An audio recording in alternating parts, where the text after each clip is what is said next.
And that is just the beginning. Moon is just a great place to be a stepping stone to space, deep space. So, right? So we're going to talk a lot more about the moon. We're going to talk about deep space. But more than that, we're going to talk about making lots of money. All right? So we'll talk about more. Thanks.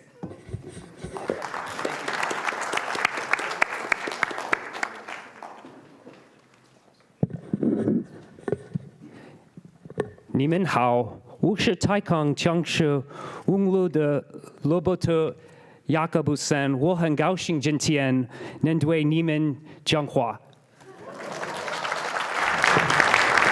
I have a response to Naveen's first statement. My brother has a boat, and if any of you know boats, he's got a little sign on it. It says, this boat runs on gas, or this boat does not run on thanks.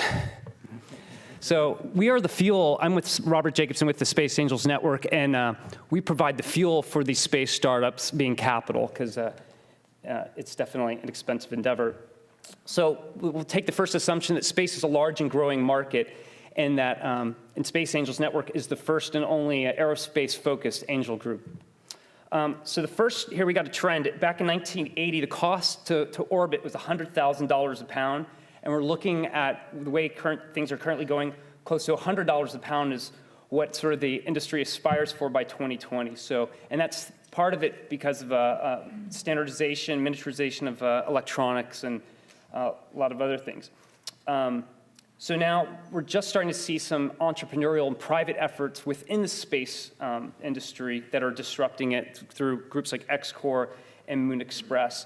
And then there's some also really great things going on the small satellite propulsion side. I know that Apollo's has some students working on some of that. But space is multiple markets. It's not just about rockets. It includes carbon monitoring from satellites, agricultural health monitoring, mining operations monitoring, oil storage, humanitarian aid. There's really a lot of different sectors that can benefit from space. So there's a lot of change right now, disruptive innovation.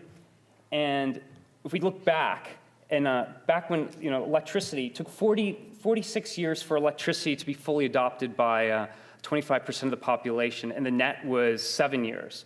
Space, I think the jury's still out, but hopefully we're at a tipping point where space will be open for the mass, or at least a larger part of the population this century.